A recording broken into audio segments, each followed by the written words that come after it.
भगवान शिव को देवों का देव कहा जाता है।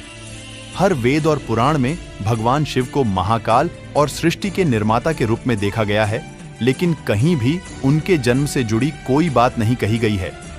भगवान शिव को निरंकार माना जाता है। निरंकार उसे कहा जाता है जिसका कोई रूप नहीं होता है। माना जाता है कि भगवान शिव ने ही सृष्टि के निर्माण के बारे में सोचा था। इसके बाद उन्होंने भगवान विष्णु को जन्म दिया। भगवान विष्णु की नाभि से ब्रह्मा जी उत्पन्न हुए।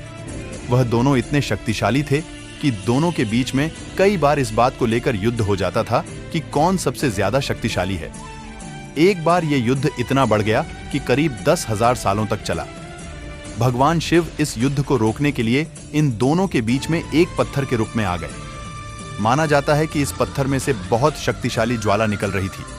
माना जाता है कि उस समय आकाशवाणी हुई और उसमें कहा गया कि जो इस शिवलिंग का आरंभ या अंत पालेगा वो ही सबसे ज्यादा शक्तिशाली माना जाएगा। भगवान विष्णु ने नीचे का हिस्सा चुना और ब्रह्मा जी ने लिंग का ऊपरी हिस्से को चुना।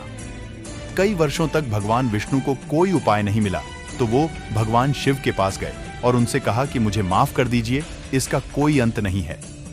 ये मेरी अज्ञानता थी कि मैं अपने आप को सबसे शक्तिशाली मानता था। ब्रह्मा जी ने लिंग का आरंभ चुना था। उन्हें आरंभ तो नहीं मिला, लेकिन उन्होंने सोचा कि मैं झूठ बोल दूंगा कि मुझे आरंभ मिल गया है और फिर सबसे शक्तिशाली घोषित कर दिया जाएगा।